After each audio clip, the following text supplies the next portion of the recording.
Movies oftentimes work with two different worlds in them. They are not necessarily geographically distinctive, but they have a shift in value in them. This is the real world and the underworld. The plot moving forward means that these worlds are alternating. If the real world is associated with a good value, then the underworld is with a negative value, and then you have the real world and then you have the underworld. In this movie's case, we start out with kind of a lukewarm value because Gru is a happy family man, but he is very lonely. That's his real world. His underworld is getting into the AVL. Whether a protagonist is a good one or not can be determined by the choices he makes, or the choices they make. Because usually, the alternation from one world to another should be the choice of the protagonist. Now, in this case, the first alternation going from real to underworld, Gru is kidnapped. It's not his choice. Getting back to the real world is also not Gru's choice, because even though he is the one pointing at the wigmaker who has some rendition of the serum, he is absolutely sure that the wigmaker did not do it because he thought that Al Macho was the bad guy, which turned out to be true. So this alternation was also out of his hand. The case got shut down and Lucy was sent away because the signs that he recovered told everyone at the AVL that the wigmaker was the bad guy, but he wasn't. And Gru also said that he probably was not, because he thought that Al Macho was the bad guy, which turned out to be true. So in this case also, it was not Gru's choice to alternate into the next world where he is fired by the AVL with a job well done and losing Lucy. On the next transition, he actually is making a choice because he has to save or wants to save Lucy, and after that they get married. These stories usually go like this. We start out with the real world, which has a negative value added to it. Then we go to the underworld, where the hero discovers this new kind of environment and habitat, and he learns from it. This is kind of the best part of his story, or of their story. And then they have to get back into the real world, and they realize that the other world is so much better than the real one, they have to do something about it. And then they go into the underworld to make a real change and make the underworld their real world. When Gru performs traditionally masculine activities and displays traditionally masculine traits, he is forced to do so by his environment. For example, the date he goes on, he has to put on a wig to hide his baldness, or the hip thrusts, which is very comical, and we're supposed to feel sorry for him and appreciate the silliness of the situation, or like the instance of calling a woman in order to get a date out of her, or bringing the woman/trophy home. All of these are very masculine traits and activities or what have you. Gru wants to decide whether he's a man or a woman, whether he's a father or a mother. So this practically yielded us nothing.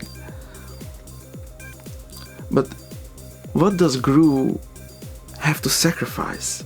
Most stories are about a hero who has to sacrifice something. In The Dark Knight, Batman has to sacrifice his own image in order to save the soul of the city. And Jesus Christ had to sacrifice his own flesh in order to save the soul of the world. So what does Gru have to sacrifice? Something that he holds dear? And what is that? He has nothing that he has to sacrifice. Him being in limbo, or being undecisive about his gender, or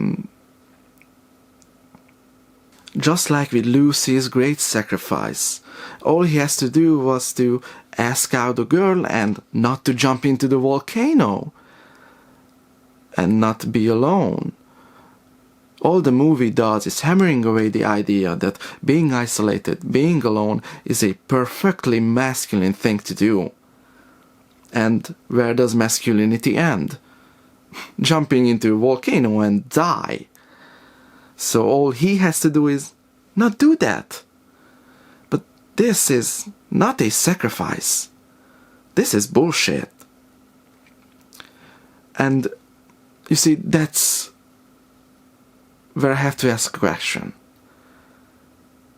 Does this movie have a story? No, it doesn't.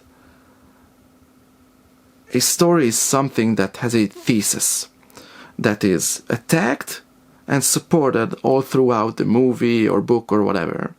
And in the end, you get an answer. Was it right or was it wrong?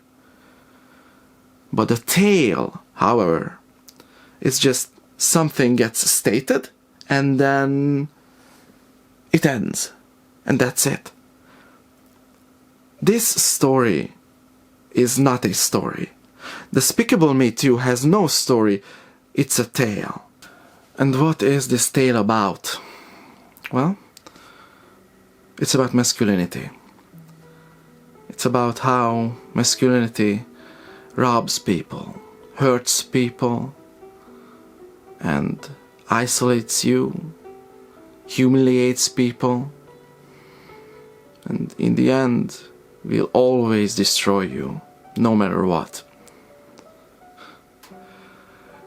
This is not a great message in the year of our Lord 2021. It wasn't a great message back in 2014.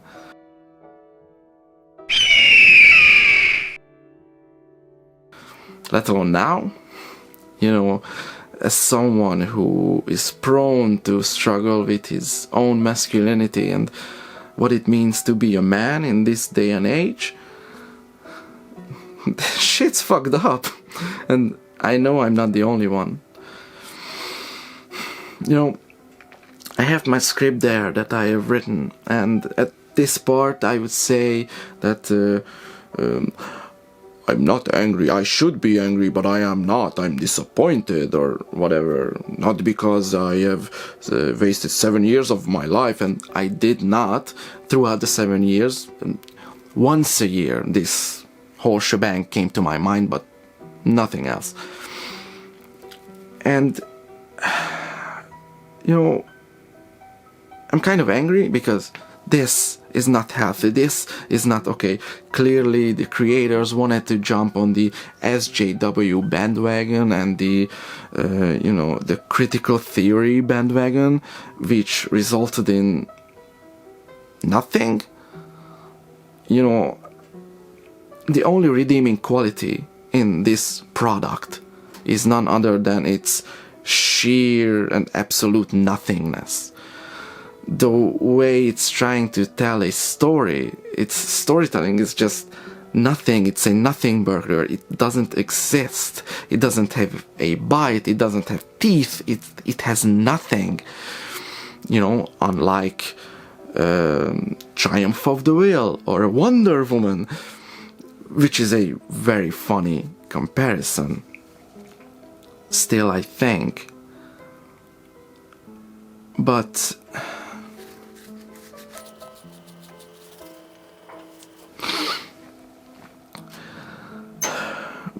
this, sorry, I had to scratch my nose. I'm allergic to bullshit, it seems. But this, I mean, this is a point where I would draw the comparison between Bridget Jones' Diary and this fucking smut. And you know what? Let's do it. If we look at Bridget Jones' Diary as a story where you go through the motions of trying to get someone in your life that you can be happy with, and there are certain phases to it, then yes, there is some similarity, as this movie is trying to draw another chart which starts with being a little baby and going on birthday parties and meeting with girls, and you're afraid of them. Then you become an adolescent and you go to the mall and you fall in love, and then you get your first number but you don't really have the courage to call them, and then you go on a date and it fucking sucks always, but then you start going on real parties and then you cry, and that's where the comparison ends.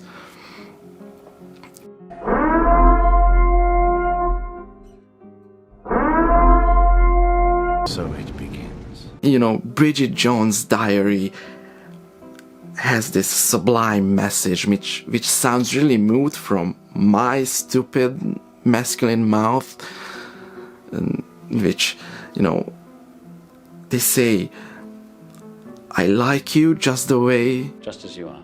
You are. No, I like you just as you are. Yes. This is perfect. This is sublime.